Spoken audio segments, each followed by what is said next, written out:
Assalamualaikum warahmatullahi wabarakatuh.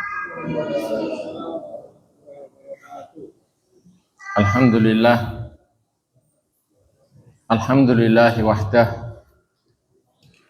Wassalatu wassalamu ala man la nabiyya ba'dah.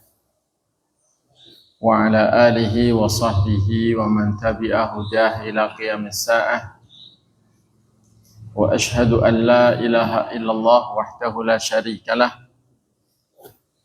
Wa ashhadu anna sayyidana Muhammadan abduhu wa rasuluh. Allahumma anfa'na bima 'allamtana wa 'allimna ma yanfa'una wa zidna ilma, amma ba'd. Jamaah sekalian, para bapak, para ibu dan saudara semuanya yang saya hormati, yang semoga selalu dirahmati Allah. Alhamdulillah, Allah masih memberikan curah nikmat dan kebaikan yang tak terhingga kepada kita semua, termasuk nikmat penglihatan, pendengaran, dan nikmat akal yang sangat mahal. Setelah nikmat kesehatan, sama kita mengkaji agama ini, materinya masih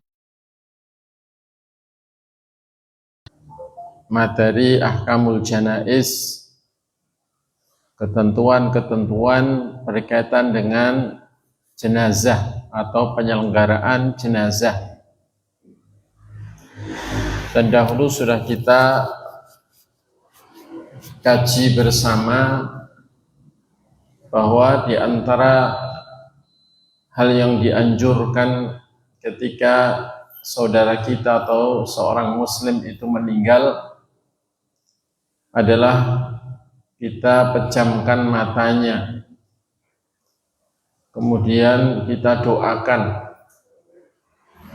dengan doa permohonan ampunan dan doa-doa yang baik untuknya, seperti yang Nabi pernah lantunkan doa kebaikan untuk si mayit ketika Abu Salamah meninggal.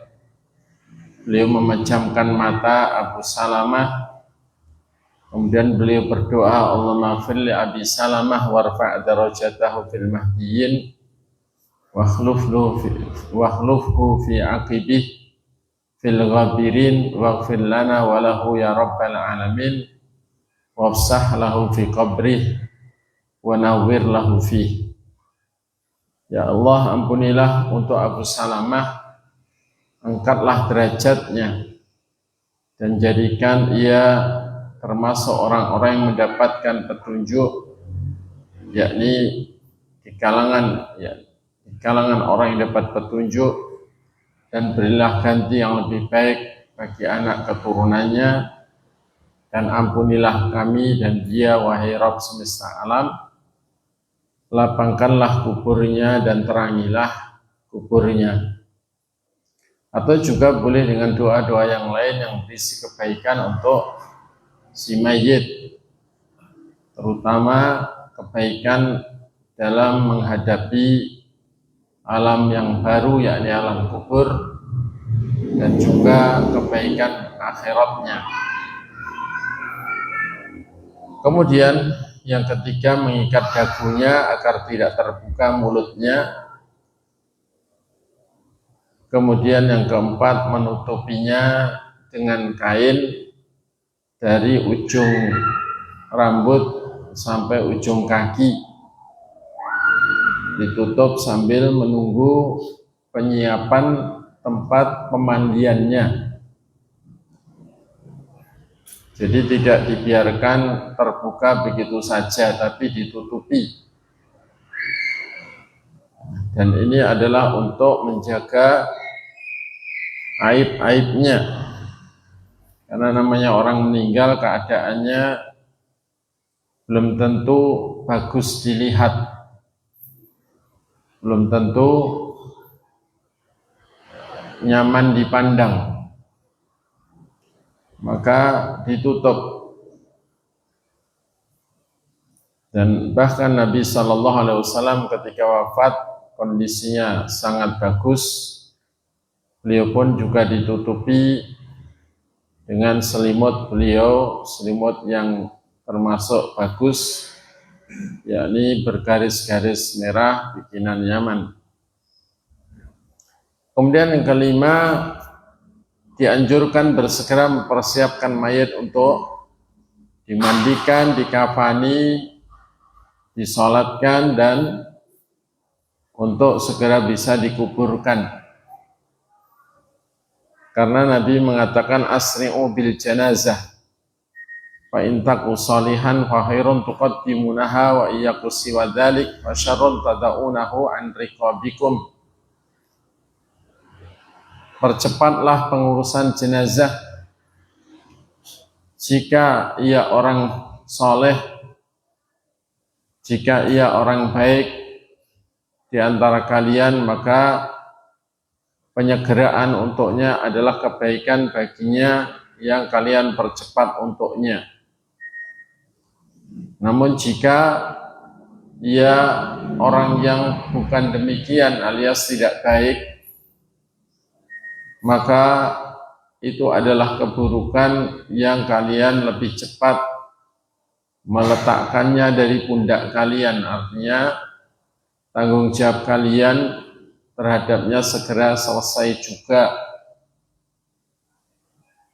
yakni supaya kalian tidak lama-lama ngurusi orang yang tidak baik. Namun perihal kematian di malam hari, apakah juga segera untuk dikuburkan di malam itu juga?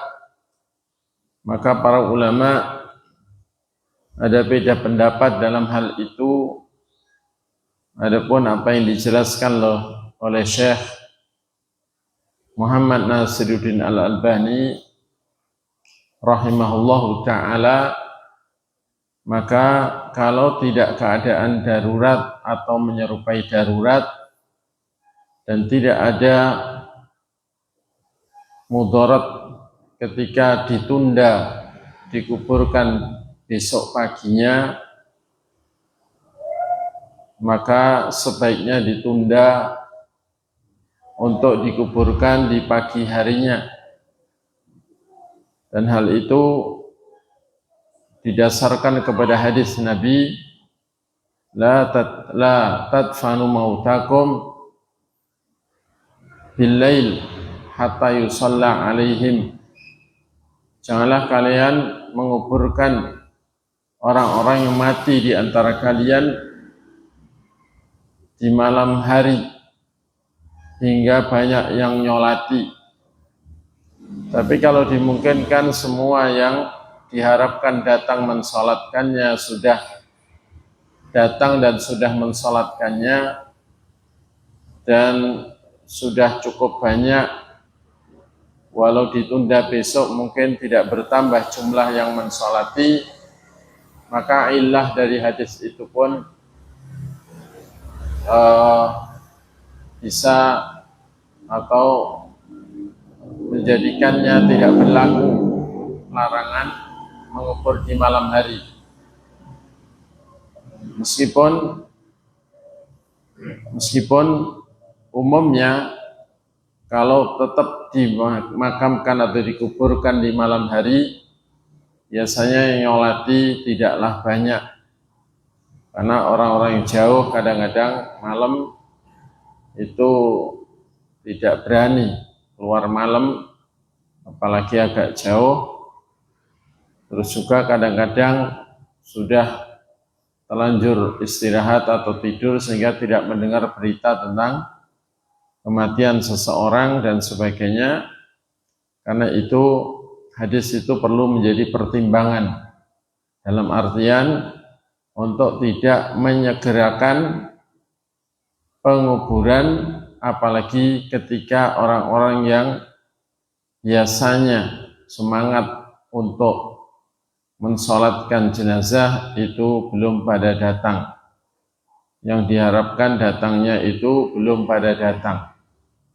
Maka perlu ada penundaan. Jadi kita perlu mengumpulkan dalil-dalil baru membuat kesimpulan. Jangan membuat pendapat kemudian baru mencari dalil pembenar atau hanya mendasarkan pada satu hadis kemudian seakan-akan ya ini aturannya. Karena belum lama juga ada masalah, ada rame ya. Jadi orang pokoknya mintanya disegerakan. Padahal keluarga itu ada yang belum pada datang. Terus marah-marah. Sunnahnya itu disegerakan. Ini sudah nunda-nunda berapa jam dan sebagainya. Maka yang seperti ini juga tidak selayaknya. Kalau memang tidak mau menunggu setelah nyolati pulang ya silahkan kan begitu ya. Jadi hormati karena keluarga mayit itu sebenarnya yang paling berhak menentukan kapan penguburannya, akan tapi yang utama pertimbangannya adalah pertimbangan kemaslahatan mayit itu yang utama. Ketika belum banyak yang nyolati, kasihan si mayit nanti.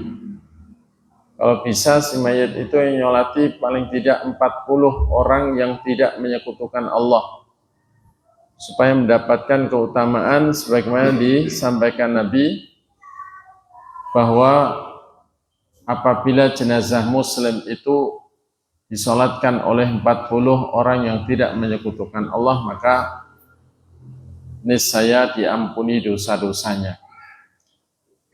Maka itu keutamaan yang didambakan oleh setiap mukmin, setiap muslim. Jangan sampai nanti si mayit di akhirat menuntut keluarganya atau menuntut kita kenapa tidak menunda penguburan sementara masih banyak orang yang akan mensolatkan. Jamaah sekalian yang semoga selalu dirahmati Allah, berikutnya adalah tentang memandikan mayit. Hukum memandikan mayit ini fardu kifayah. Artinya fardu kifayah itu apabila sudah ada yang melaksanakan, maka bagi yang lain sudah tidak berkewajiban. Ketika tidak ada yang melaksanakan, maka semua kaum muslimin yang mengetahui kematiannya ikut berdosa karenanya. Tapi kalau sudah ada yang melaksanakan, siapa saja yang melaksanakan sesuai persyaratan dan ketentuan dalam syariat, maka sudah gugur bagi yang lain. Karena itu seperti di Tulungagung ini ya cukuplah membuat tim pemandian jenazah. Itu Tulungagung Kota satu tim, Putra satu tim putri, Tulungagung Utara satu tim putra, satu tim putri, Tulungagung Selatan satu tim pemandian putra, satu tim putri, yang timur juga begitu, yang barat juga begitu. Maka ketika yang siap memandikan ini selalu ada, maka bagi yang lain sudah tidak berkewajiban. Dan diharapkan setelah selesai kajian tentang ahkamul janaiz ini, sekaligus praktek bagaimana memandikan dan mengkafani, maka insya Allah dibuat tim ya, tim putra, tim putri yang mengurusi pemandian dan pekafanan jenazah. Kemudian tentang dalil yang menunjukkan wajibnya ini sudah kita baca, yakni ada kalimat perintah dari Nabi terhadap para sahabat Nabi ketika ada seorang sahabat atau muslim terjatuh dari untanya ketika ihram, akhirnya meninggal, maka Rasulullah memerintahkan para sahabat untuk memandikannya dengan air dicampur daun bidara. Nabi sendiri tidak memandikan, tapi memerintah. Ini menunjukkan fardu kifayah, bukan fardu atas setiap muslim. Dan memerintahkan mereka untuk mengkafaninya dengan 2 lembar kain ihramnya, dan supaya tidak memberi wangi-wangian padanya dan tidak menutup kepalanya, karena nanti di hari kiamat dia akan dibangkitkan dalam keadaan bertalbiyah, ya. Di mana hadis tersebut menunjukkan wajibnya memandikan jenazah kecuali orang mati syahid perang, ya, memang tidak ada pemandian, tidak dimandikan tapi disolatkan. Meskipun tentang mensolatkan orang mati syahid itu ada beda pendapat dengan ulama apakah disolatkan atau tidak. Tapi kalau tidak dimandikan, iya, tidak dimandikan. Apakah dikafani? Iya, dikafani, termasuk pakaian yang berlumuran darah yang dia pakai itu tetap. Dan apakah disolatkan, itu ya disolatkan insya Allah lebih baik. Kemudian dikuburkan, kalau tidak ada mudaratnya, orang mati syahid dikuburkan di tempat kematiannya, yakni di tempat kancah perang di situ. Kemudian untuk hadis tentang mengkafani dan memperlakukan orang mati syahid, dan juga hadis tentang memperlakukan orang yang meninggal ketika ihram ini menunjukkan bahwa orang akan dibangkitkan di hari kiamat nanti sesuai kondisi atau seperti kondisi saat meninggalnya. Karena orang yang mati syahid nanti akan dibangkitkan dalam keadaan berlumuran darah, dia baunya itu warnanya warna darah, tapi baunya bau kasturi. Sementara orang yang meninggal ketika ihram nanti dibangkitkan berjalan menuju mahsyar, berjalan menuju wilayah Syam sana dengan bertalbiyah labbaik Allahumma labbaik, labbaik la syarika laka labbaik, innal hamda wan ni'mata laka wal mulk la syarika lak. Kupuni panggilanmu ya Allah, kupuni panggilanmu, tiada sekutu bagimu. Kupuni panggilanmu, sesungguhnya segala puji dan segala nikmat dan segala kekuasaan itu hanya milikmu, tiada sekutu bagimu. Nanti akan melakukan seperti pada saat kematiannya, ya.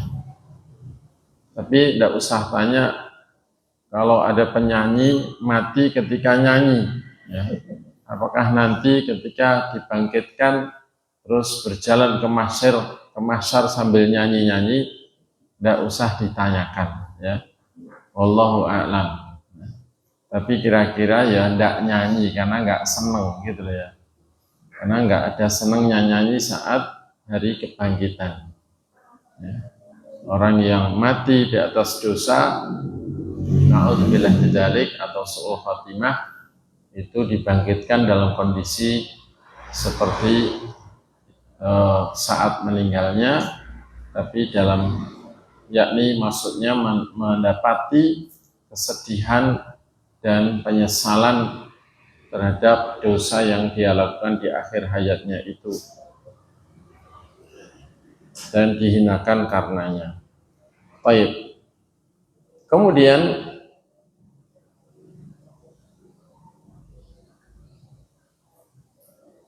siapa yang memandikan mayit?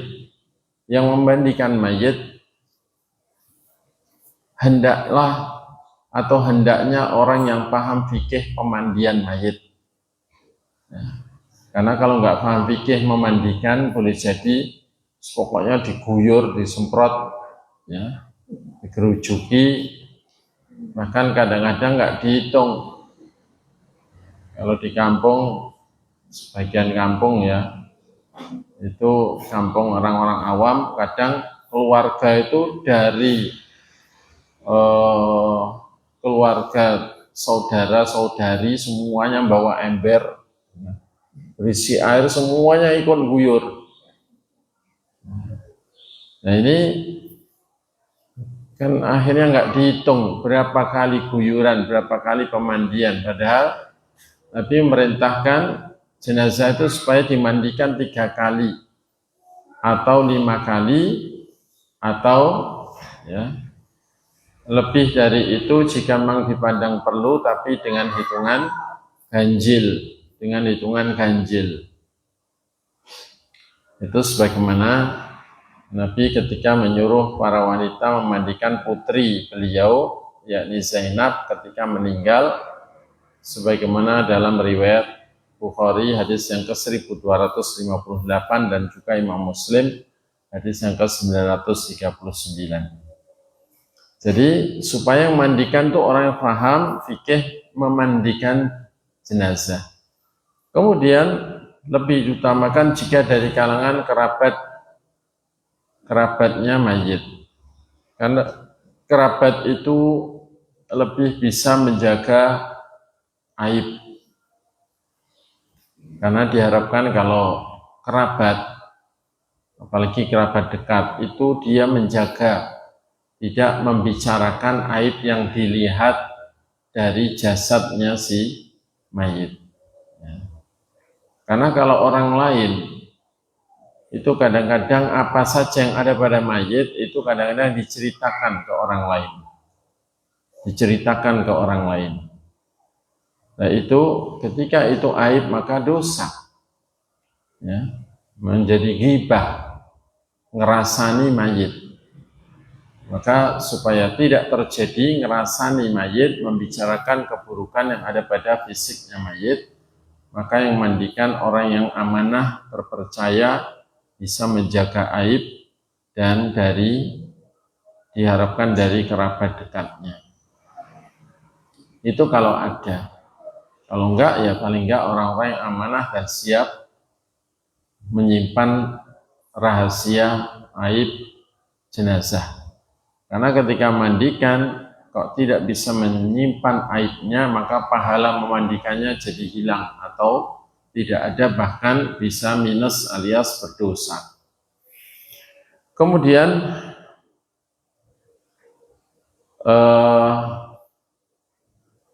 hal ini didasarkan kepada pemandiannya jenazah Nabi SAW itu adalah oleh sahabat Ali bin Abi Thalib, yang Ali bin Abi Thalib adalah saudara sepupu Nabi, dan juga beberapa kerabat Nabi yang ikut mandikan Nabi. Ini adalah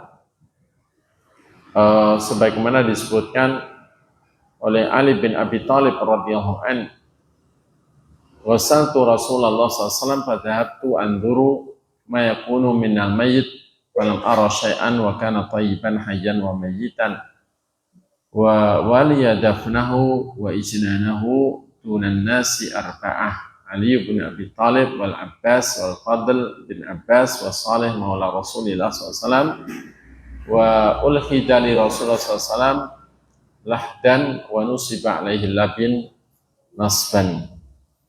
Jadi aku memandikan Rasulullah SAW dan aku memperhatikan jasad beliau benar-benar bagus, tidak ada celahnya. Jasad beliau sangat bagus dan harum, baik ketika masih hidup ataupun ketika sudah wafat. dan yang menguburkan beliau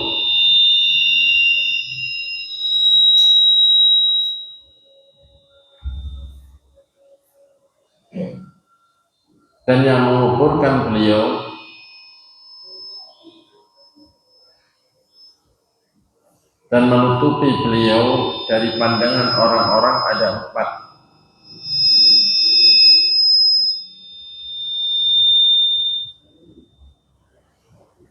Volumenya kebesaran.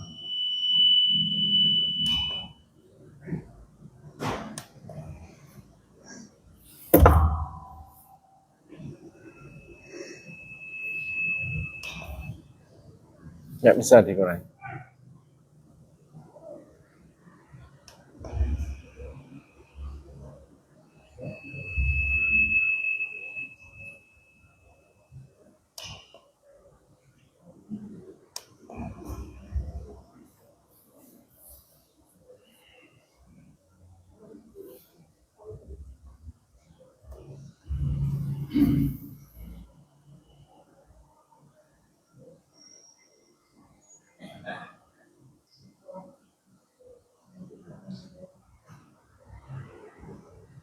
Jadi dan yang menguburkan beliau dan menutupi beliau dari pandangan orang ada 4, yaitu Ali bin Abi Thalib, Al-Abbas dan Al-Fadl bin Abbas dan Saleh pembantu Rasulullah sallallahu alaihi wasallam.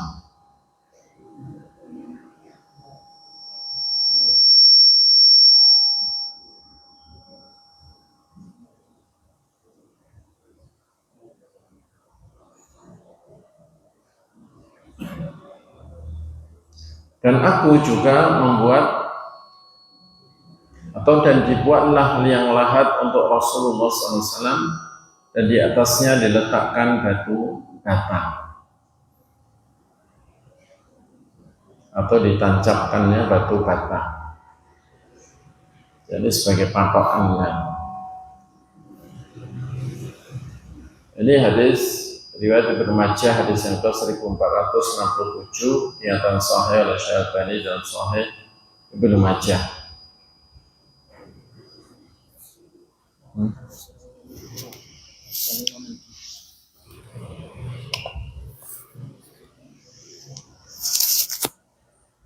Kenapa nggak bisa dilirikkan?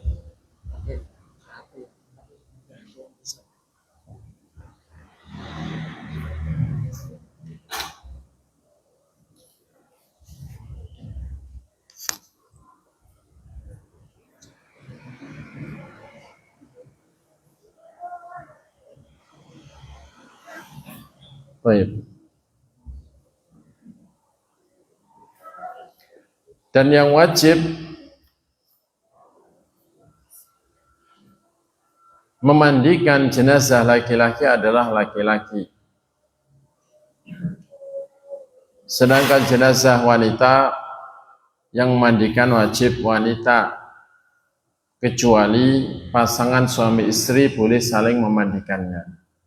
Ini suami boleh memandikan istrinya, istri boleh memandikan suaminya. Tapi kalau selain suami istri itu tidak boleh memandikannya.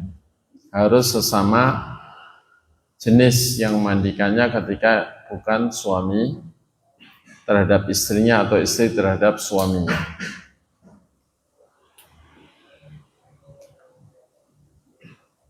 Dan hal ini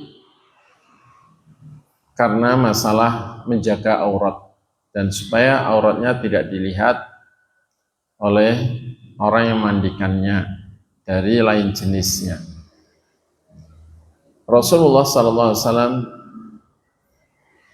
ditanya, ya Rasulullah, auratuna ma na'ti minha wa manadhar, qala fat aurataka illa min zaujatika aw ma malakat yaminuk. Wahai Rasulullah, mengenai aurat kami, kepada siapa boleh kami tampakkan dan kepada siapa tidak boleh ditampakkan, Rasulullah menjawab, tutuplah auratmu kecuali kepada istrimu atau budak wanitamu. Hadis riwayat Tirmidzi. Kemudian Dikecualikan oleh para ulama ketika bocah anak kecil ya usianya kurang dari 7 tahun, maka orang tuanya atau saudaranya ini bisa memandikannya walau lain jenis. Kemudian perangkat ya itu pun tetap bagian aurat itu dijaga gitu ya, ditutup, karena kehormatan orang Islam atau kehormatan jenazah harus dijaga.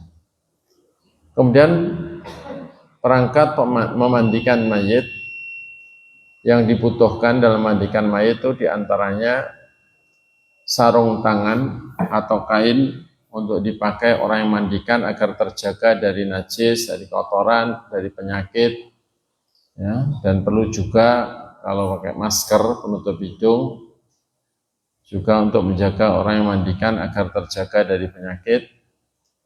Kemudian spons penggosok atau kain untuk membersihkan badan mayit. Kemudian kapur barus yang sudah digerus untuk dilarutkan dengan air buat penyiraman atau pemandian yang terakhir. Dan daun sidr, daun bidara jika ada, yang busanya digunakan untuk mencuci rambut dan kepala mayit. Jika tidak ada maka bisa diganti dengan sampo ya, dan juga sabun untuk badannya. Kemudian tentunya air ya bisa ditempatkan di wadah, bisa juga pakai selang gitu ya, pakai selang dan keran. Tapi yang jelas juga disiapkan satu ember air yang dicampur kapur barus dan gayung untuk memandikan yang terakhir nanti. Ya. Kemudian kalau sabunnya itu keras dan untuk memudahkan itu direndam air, dikasih woslap di situ, maka itu baik. Tapi sekarang alhamdulillah udah banyak sabun cair ya, sehingga tidak perlu wadah tersendiri untuk mengencerkan sabunnya. Kemudian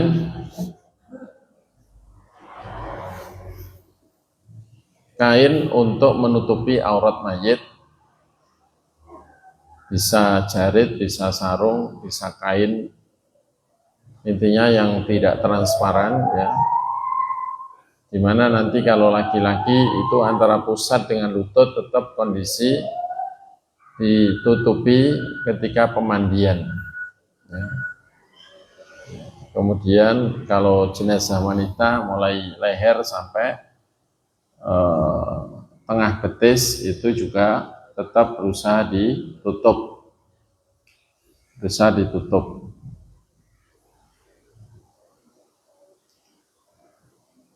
Jadi memandikannya dari balik pakaiannya, maksudnya dari balik tutupnya itu. Ya.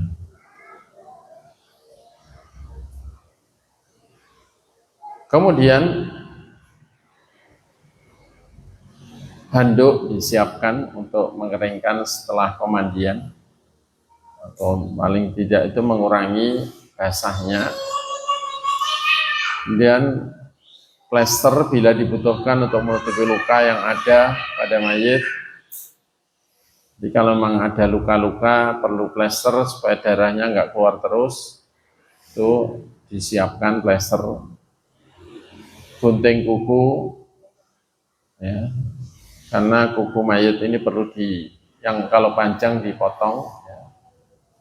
Kemudian juga kapas, kapur barus, hanut atau wewangian mayat ini perlu disiapkan. Kemudian Cara memandikan mayit.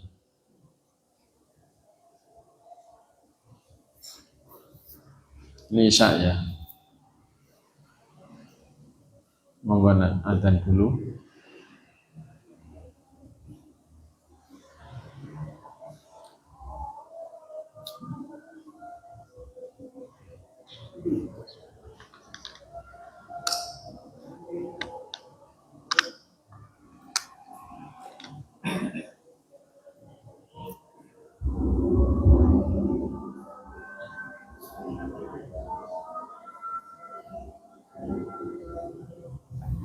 Allahu Akbar,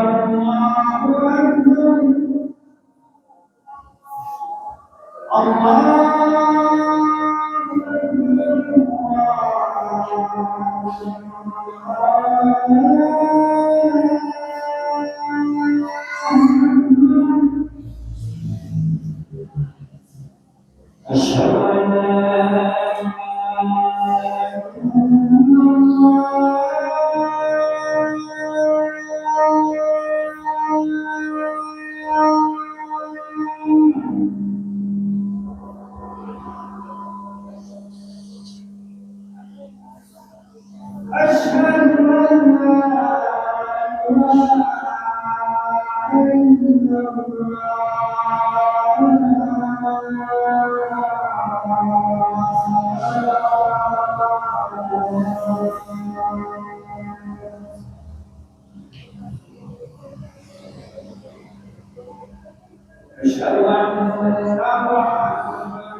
Baik, kita lanjutkan.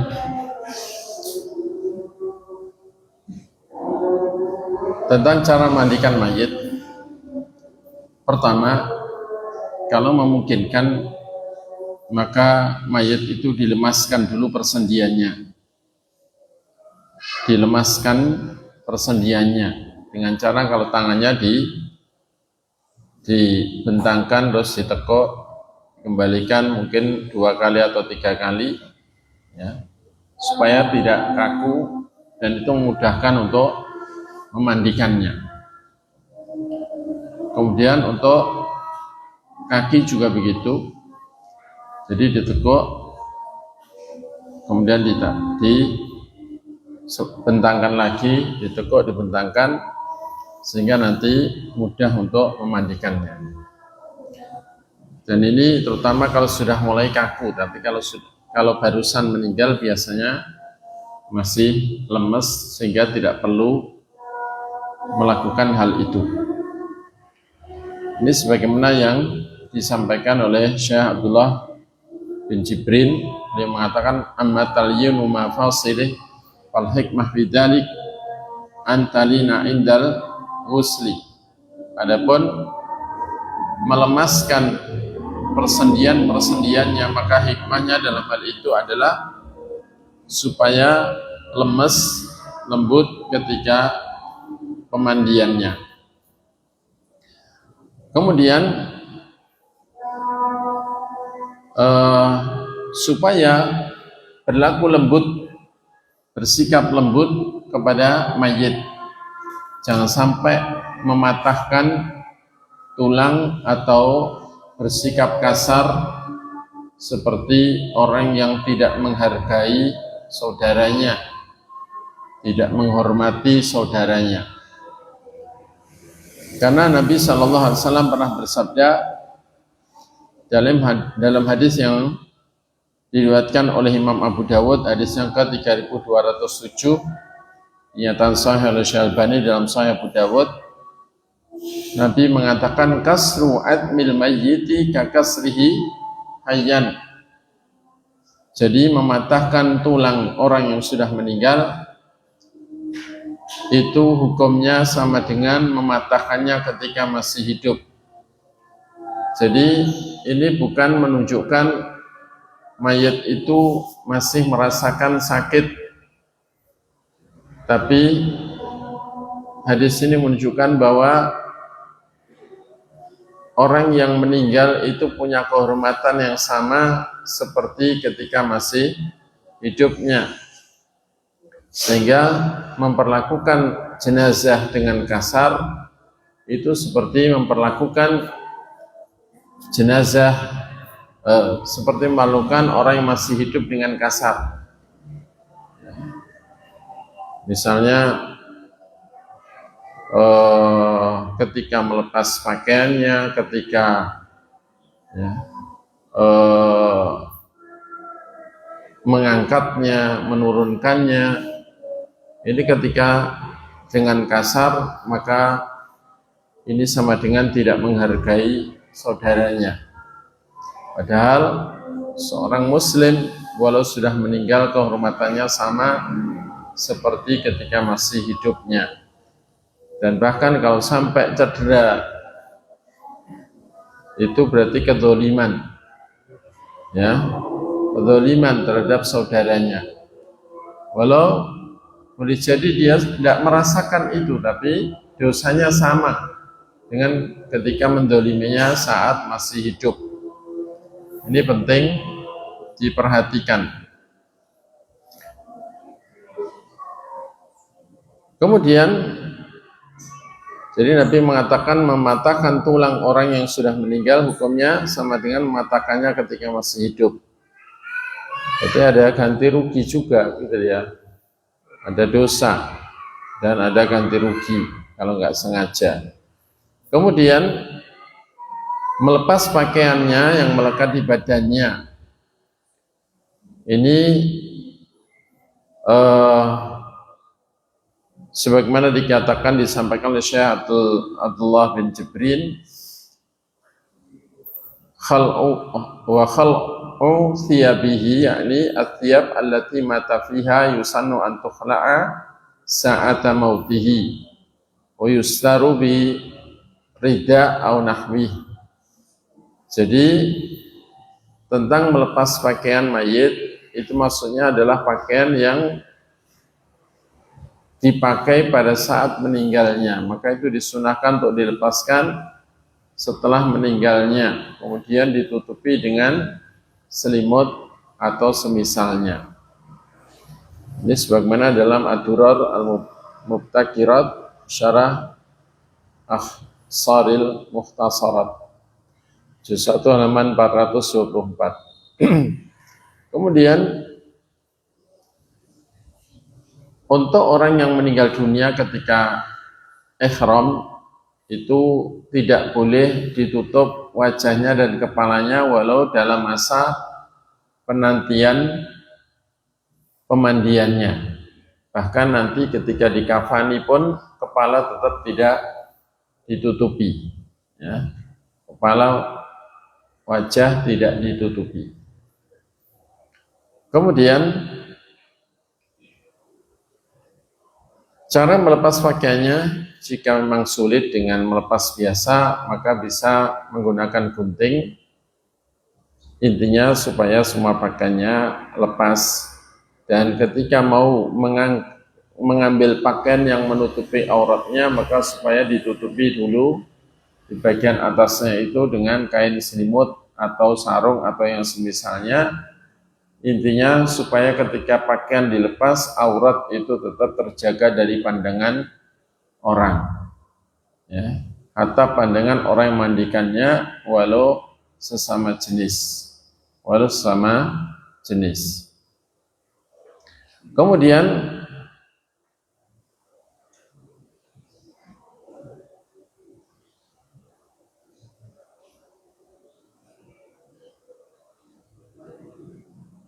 untuk kain yang digunakan untuk menutup badan jenazah ketika dimandikan, untuk laki-laki itu dari pusat hingga lutut, dan untuk wanita dari atas dada atau dada bagian atas hingga lutut atau bawahnya lutut. Ini adalah penjagaan auratnya. Kemudian tentang teknis pemandiannya disebutkan dalam matan Akhsaril Mukhtasarat, yakni saya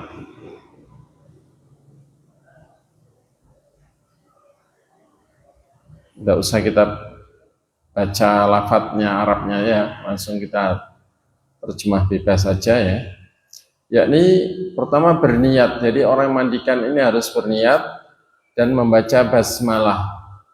Jadi orang yang memandikan ini punya niat untuk memandikan, dan hakikatnya mandi jenazah ini kan mandi besar untuk menghilangkan hadas besar maupun untuk intinya ini mandi besar, untuk mandi besar. Jadi niatnya adalah untuk memandikan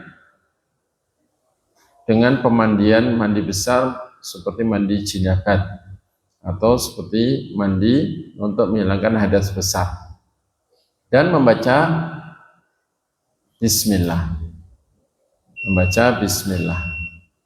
Kemudian, dan keduanya ini wajib ketika mandi untuk orang yang hendak memandikan itu. Kemudian mengangkat kepalanya jika ia bukan wanita hamil ya, sampai mendekati posisi duduk. Kemudian perutnya ditekan-tekan dengan lembut sambil air dialirkan ke bagian farjinya atau duburnya, karena diharapkan kotoran yang sudah saatnya keluar atau mau keluar atau hampir keluar itu sekalian biar keluar, supaya bisa keluar. Jadi Karena kalau nggak sekalian dikeluarkan, dikhawatirkan selesai pemandian, begitu diangkat, kotorannya keluar, malah najis lagi gitu ya, najis lagi, maka itu dikeluarkan, tapi dengan lembut, bukan dengan kasar. Jadi didudukkan, jadi kakinya itu caranya dibuka, ya, direnggangkan, maksudnya dua kakinya, kemudian didudukkan begini, agak duduk begitu, perutnya ditekan-tekan dari atas ke bawah pelan-pelan, ya, bisa dengan hasta begini. Ya. Nah, terus ketika dirasa cukup, mungkin dilakukan 2 kali atau 3 kali, ya, dan dirasa sudah dipastikan tidak akan keluar lagi, begitu. Kalau memang keluar, kalau tidak keluar ya dipastikan memang nggak ada yang keluar, maka kemudian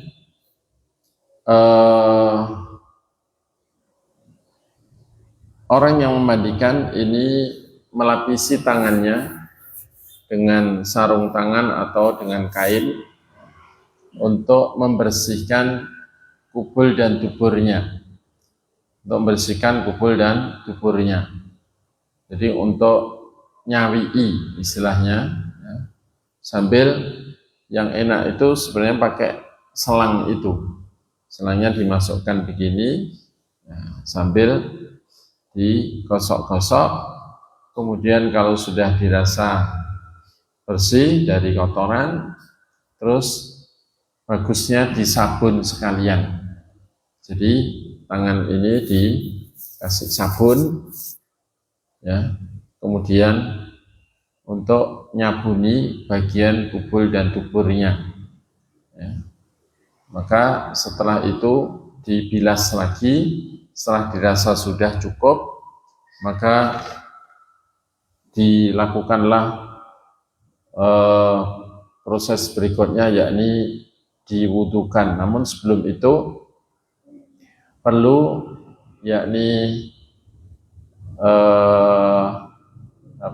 digosok giginya kalau memang dirasa perlu, ya, dengan kain yang tentunya bukan, kalau bisa ganti ya, bukan yang untuk kubul dan duburnya tadi. Jadi kain yang dipakai di tangan itu adalah kain baru, kemudian dibasahi, kemudian digunakan untuk menggosok giginya, ya.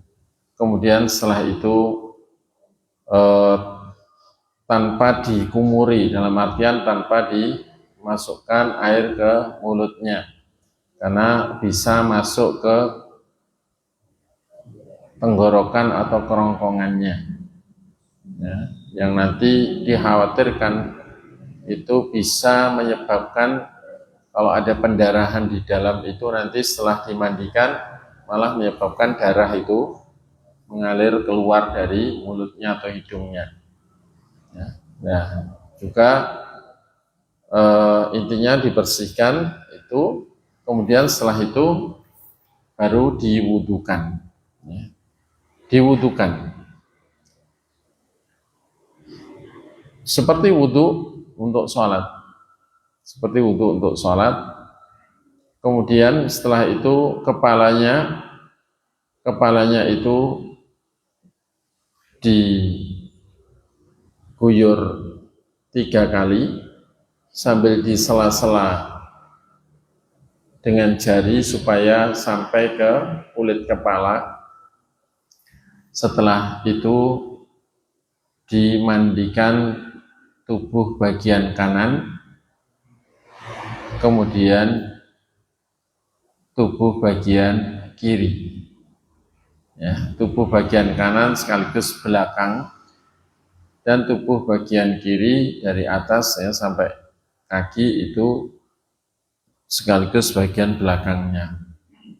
Jadi mudahnya diiringkan, ya, diiringkan ke kiri dulu sehingga tubuh bagian kanan itu bisa dimandikan dan sambil dikosoki, dan kemudian diiringkan ke kanan supaya tubuh bagian kiri bisa dimandikan dari leher sampai kaki. Ini adalah terhitung 1 kali pemandian. Terhitung 1 kali. Nah, termasuk yang bagian yang ditutupi oleh kain ini dimasuki selang untuk disiram juga. Gitu ya.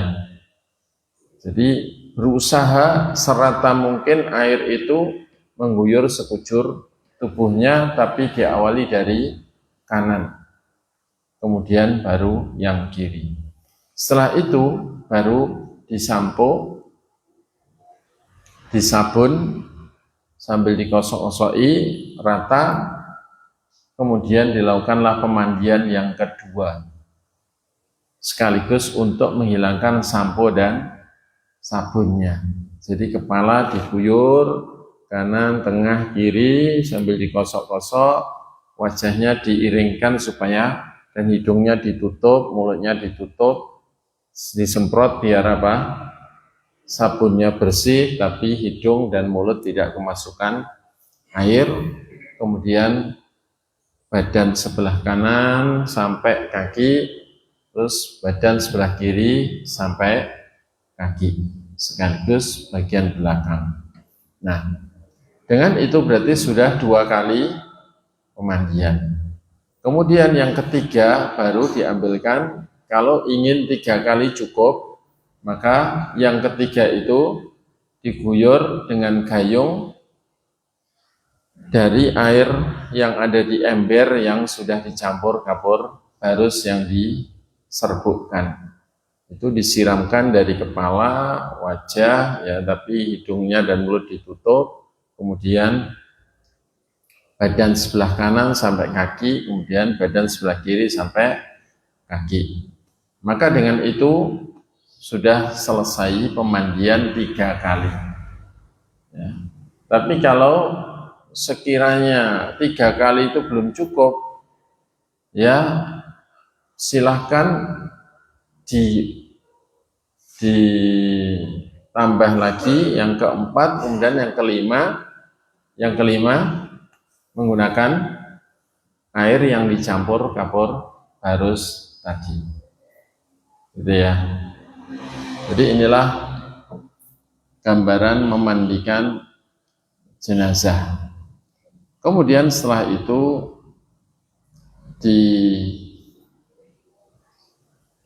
dihandui, kemudian tapi nganduknya nggak usah dikosokkan karena nanti kapur barusnya jadi rontok semua. Jadi cukup ditutul-tutul atau ya, bahasa Indonesia ditutul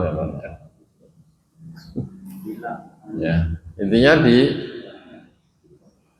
basahnya ini diserap pakai kain handuk, kemudian setelah itu kain penutup yang basah tadi digantikan dengan kain yang kering, ya. Dan kalau bisa yang cukup lebar.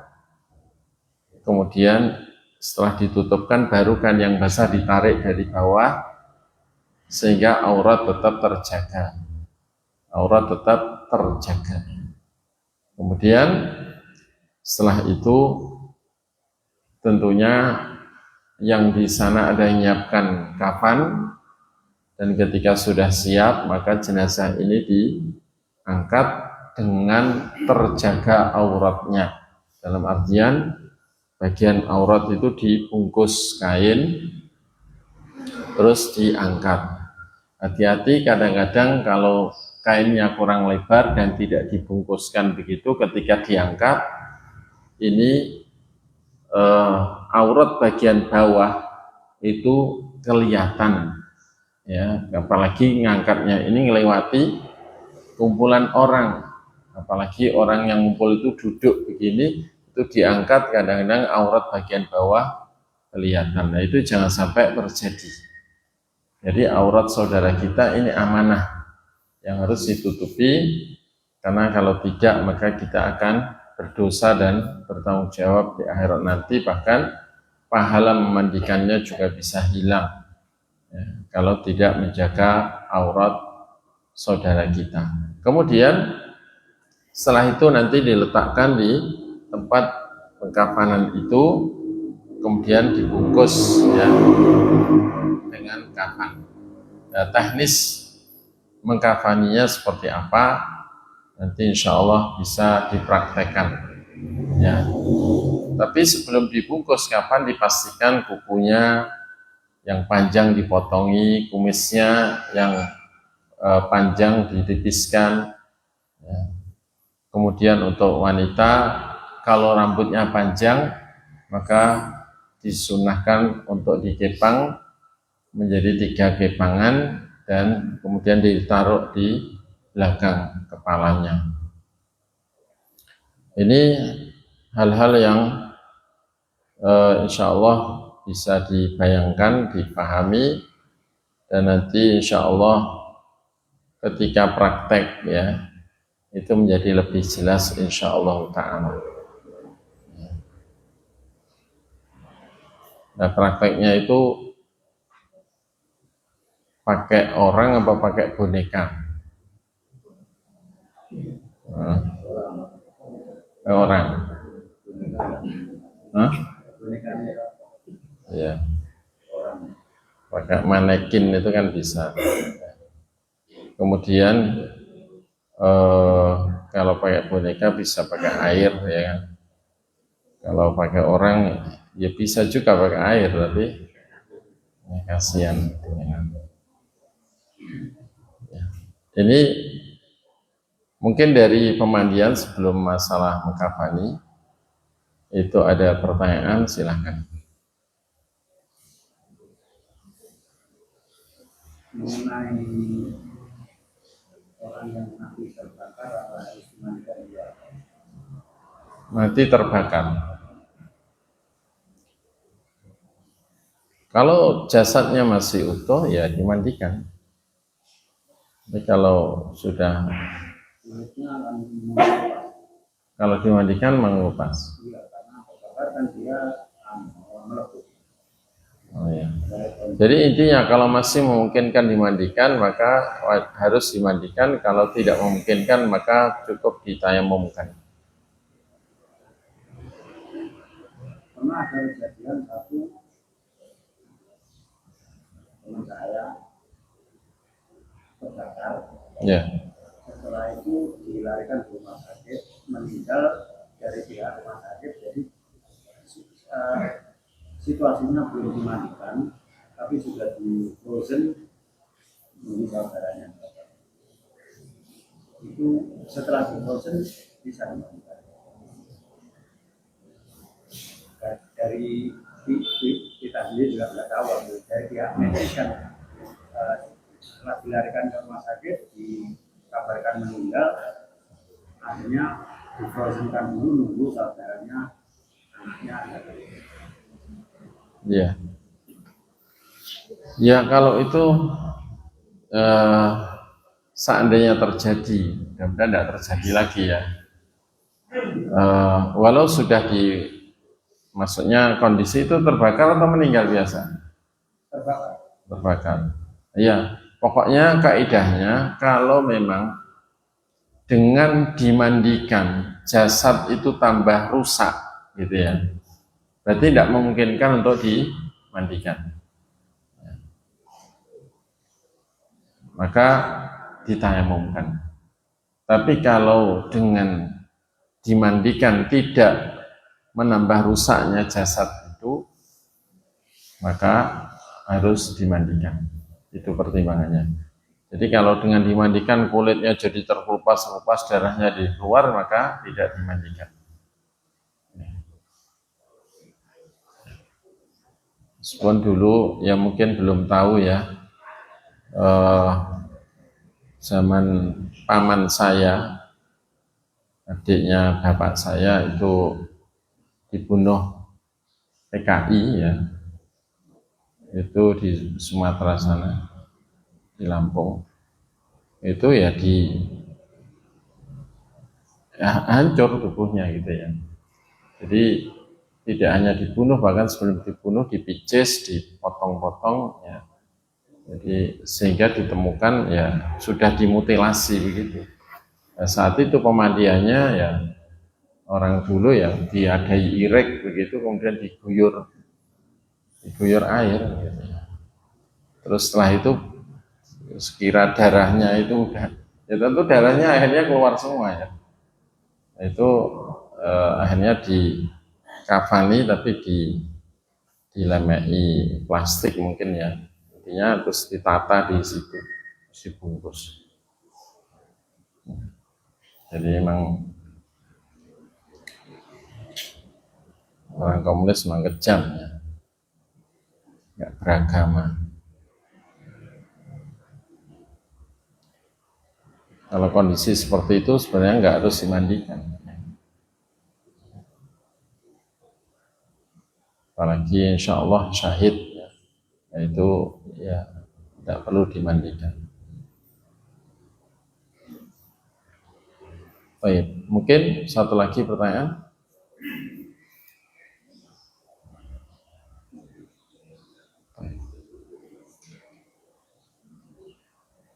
Insya Allah berkaitan dengan kafan dan mungkin sekalian praktek. Tolong panitia disiapkan di pertemuan akan datang gitu ya. Insya Allah.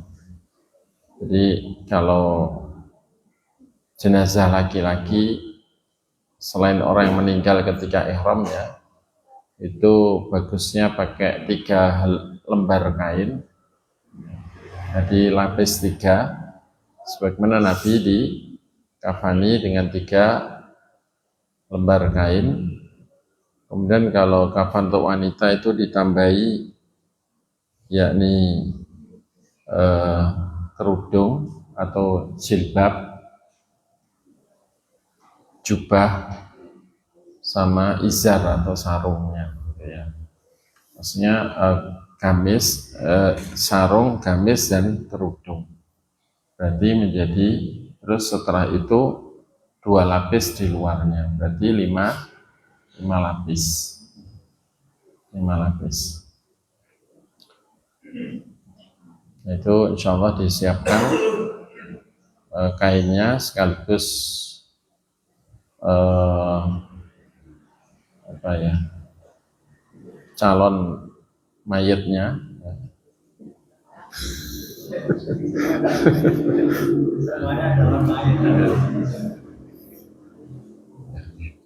Insya Allah dengan itu kita praktek, insya Allah menjadi jelas. Nah, setelah praktek nanti dibentuk tim pemandian. Baik, mungkin demikian kita akhiri dengan doa kepada majelis. Subhanakallahumma bihamdik asyhadu an la ilaha illa anta astaghfiruka wa atubu ilaik. Wa sallallahu ala nabiyyina Muhammadin wa ala alihi wa sahbihi wa akhiru da'wana alhamdulillahi rabbil alamin. Wassalamualaikum warahmatullahi wabarakatuh. Waalaikumsalam.